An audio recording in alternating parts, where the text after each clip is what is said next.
Rappelons-nous, nous devons vivre et travailler avec un regard sur la valeur de nos vies parvenues à leur terme.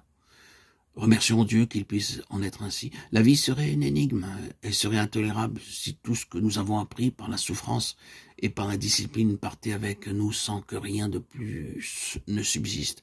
Non, il n'en est pas ainsi, il y a de la valeur après. Et nous devons vivre et travailler avec un regard sur l'héritage que nous devons transmettre au-delà de notre propre temps, selon le principe que Dieu transmet tout ce qu'il a fait lui-même et qu'il a donné dans le passé. Il transpose dans sa nouvelle dispensation ce qu'il fait en vous et en moi maintenant. Frères et sœurs bien-aimés en Christ, cette nouvelle dispensation sera constituée sur la base de ce qu'il fait dans ses saints maintenant,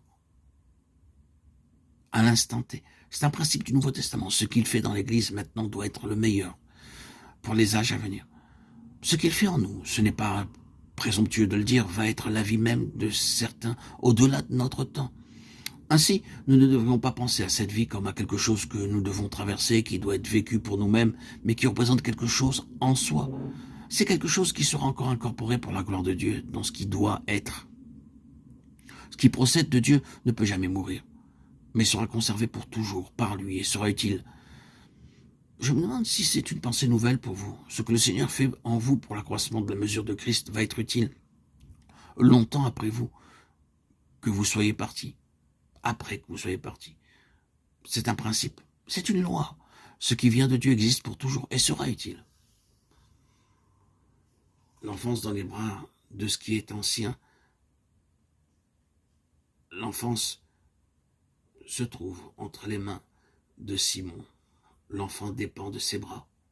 Je ne pense pas aller trop loin, disons que quand l'enfant Christ était dans les bras de Simon, cela signifiait aussi que pour l'accomplissement de sa vie du ministère, Christ était aussi dépendant du passé et de tout ce Dieu avait fait auparavant. La Bible était alors l'Ancien Testament. Il a dit l'homme ne vivra pas de pain seulement, mais de toute parole qui sort de la bouche de Dieu. Il parlait de l'Ancien Testament. Vous voyez de quelle manière l'Ancien Testament est employé dans le Nouveau. Une des plus riches études et des plus profitables consiste à remarquer là où l'Ancien Testament se trouve dans le Nouveau et pourquoi on se le trouve là. Et l'utilisation qui en est faite. Oui, c'est très précieux de voir que ce qui est nouveau dépend de ce qui s'est fait avant. Les jours sont tristes et superficiels. On ne peut pas se contenter de l'apparence des choses. Nous ne pourrons pas nous passer de l'expérience. Si les jeunes pensent qu'ils peuvent considérer avec légèreté ceux qui sont passés par le feu et qui ont des cheveux blanchis au service de Dieu en cherchant à connaître le Seigneur et qu'ils peuvent les mettre de côté comme des choses sans valeur, l'avenir pour eux sera triste et désolé. Dieu les ramènera en arrière vers ce qui était avant. Ne croyons pas que les anciens serviteurs de Dieu sont de vieux numéros. Simon n'était pas vieillot quand il apportait toute la plénitude de la richesse du passé dans ses mains. Il assurait la transition vers le nouveau par ce bébé qu'il a pris dans ses bras et qui a déclaré « Ne croyez pas que je sois venu pour abolir la loi ou les prophètes, je suis venu non pour abolir, mais pour accomplir. » Matthieu 5, 17.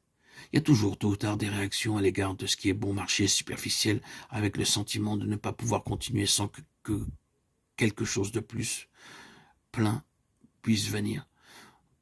Nous laisserons cela pour l'instant et demandons au Seigneur qu'il agisse en nous pour que la valeur fondamentale de la connaissance de la personne pour les temps à venir se forme dans cette transition dans laquelle nous sommes maintenant entrés.